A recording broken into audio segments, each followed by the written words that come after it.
When it comes to education, let me talk about what changes I want to make, and then we'll fold the Thornton conversation into that.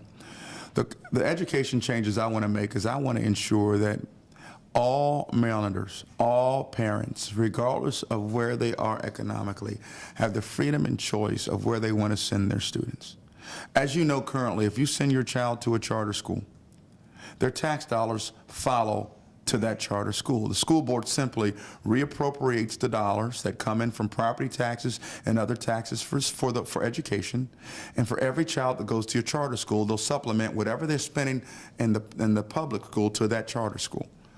I don't see why we cannot do the same thing if a parent wants to send their child to a Christian school or another type of private school.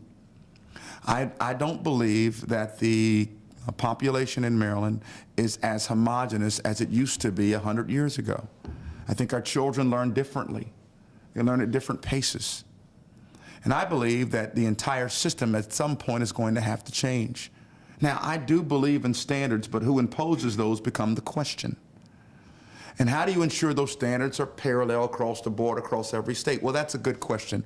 But I'm just not sure the state is in position to answer those questions as much as local jurisdictions can. Remember, this nation was established based upon people having the right and the freedom of their own decisions. That includes education. So I want to ensure that at the lowest level possible, these decisions are being made by educators and by parents. And if, in fact, I decide that my child could learn better at a different school that has better standards, in my opinion as a parent, I should be able to send my child to that school.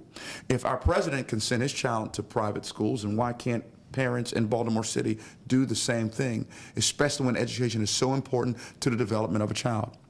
I also believe in early childhood education. It's fundamentally important. If you want to do something about crime, if you want to do something about the poverty rates, if you want to do something about economic freedoms and equal opportunity, it starts early on for a child. They learn the fastest from age 1 through age 7. Early childhood education is so important, and I believe those are the types of things that states should be involved in, but passing those funds down to the local level so they can be administered at the local level the right way. What is that going to do to our education industry?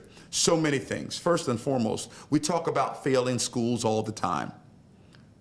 Failing schools, I believe, are failing for reasons, not because they're failing schools, but because their classrooms are overcrowded. Teachers aren't given adequate resources to do their job. I'm personally tired of seeing teachers take all the blame and having to educate their children to teach to a test, instead of teaching them civics, economics, history, mathematics, social studies, and the like, some of the same things that you and I grew up on, to include now computer science and technology. I mean, I think the STEM program is a step in the right direction, but it needs to be administered at the local level.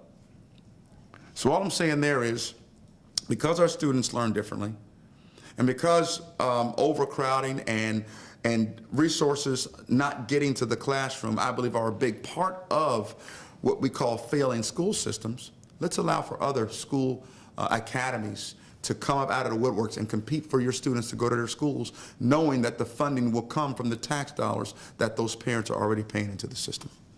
Well, does that mean that you support public funding for private and parochial schools? Yes, but the way it's worded, I want to make sure it's worded properly. We're saying the same thing. Yes, it's public funding, but whose funding is it? The public funding is your funding. Every year, I put about $12,500 a year into the system for my child to go to school. I'm a working citizen here in Maryland. I pay property taxes here in Maryland, a whole lot of property taxes here in Maryland. I pay sales tax, I pay gas tax, I pay my local tax. If I decide to send my child to your Christian school, why can't I get those same tax dollars back that goes to the school board for my child to go to your school? So in that case, are those public funds or are they my funds? I say they're one and the same, sir.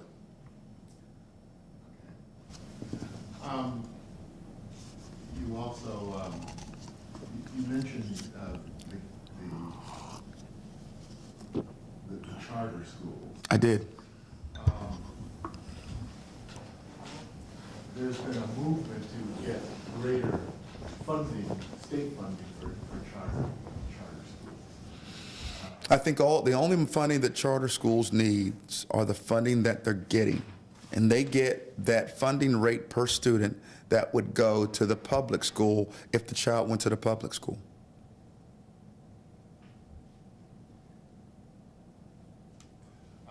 One other question. Please.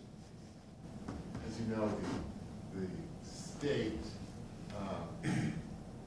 made a commitment that allowed Baltimore, which has some of the state's oldest school buildings, to start a huge school construction project. Would you have supported that if you had been in the legislature? I've been to those schools and I've seen them. I've been through 2 or 3 separate school walkthroughs since I've been on the campaign trail. Can I be honest? It's an embarrassment, some of those schools when I walk in, some of the conditions that our children in Maryland are in. The short answer to your question is yes. But there's an even bigger problem here in Baltimore City. 70% of Baltimore City's bills are paid for by Marylanders that don't live in Baltimore City. Baltimore City has more nonprofits per capita in this city than anywhere else in the state. Johns Hopkins University, that is a hospital, that is a 501c3, owns more property than any business in the city of Baltimore.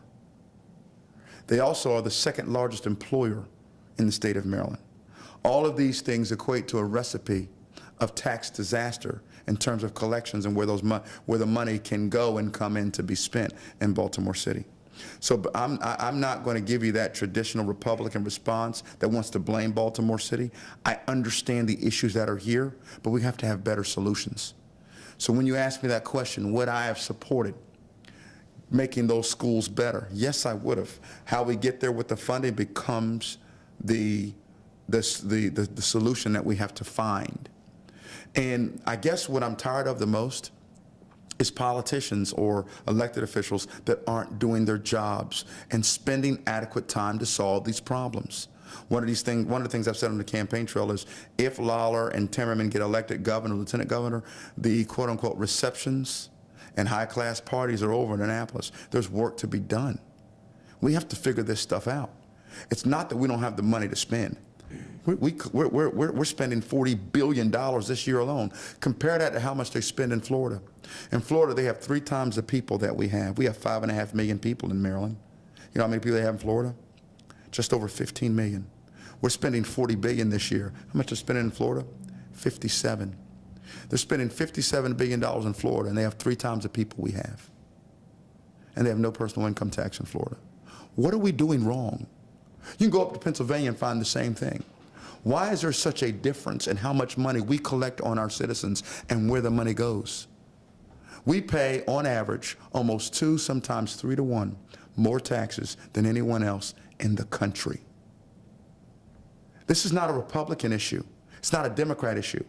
It's a fiscal efficiency and responsible government issue. So, yes, but don't just write yes when you put that in the paper. You have to finish it. Lollar believes that the way things are being done and spent is inefficient at best. We have to find nonpartisan solutions to solve the problem. But I'm not going to tell you that I would not do something to help the schools in this city, because I would. One more thing while we're still in education. What's your view of the Common Core standards generally and how they have been implemented here in Maryland? You know, yeah, it's a great question. You asked me that earlier. And you know I oppose Common Core. The simple answer is I just stand against any standards that are being pushed upon citizens at local levels. I'd rather our local officials and our local teachers, which is why they're there, it's why we elected them, to make these decisions for their students. I don't like the assumption that comes from Washington, D.C., or even from Annapolis, that our teachers don't care enough about their students to have an understanding and a standard to ensure they're educating their children to the best of their ability. I believe that we ought to look at the Board of Regents to ensure that the future teachers that we have coming out of the system are educated properly with a 21st century agenda of education, so we can be prepared, so our teachers can be prepared to educate a 21st century student. There's a reason, for example, that the gentleman from Apple, why his name escapes me, I don't know, but he just recently passed away. Steve Jobs. There's a reason why Steve went over to China in order to build his iPads when they were first coming out, and his iPhones. It's because they have more engineers over there per capita than we do here.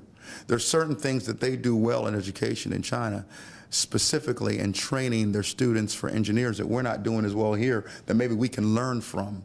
I would like to see our Board of Regents get more involved in benchmarking, not just within our nation, but maybe in some cases outside of our nation, so we can be prepared to educate a 21st century educator. Why? So that we know the standards that are being done at the local level by the school boards, by the teachers, is sufficient nationwide, but specifically for those students at the local level. When it comes to the core curriculum, one of the primary reasons, it's the same way with Race to the Top. I felt the same way under a Bush administration. I don't like standards being imposed upon teachers at the local level.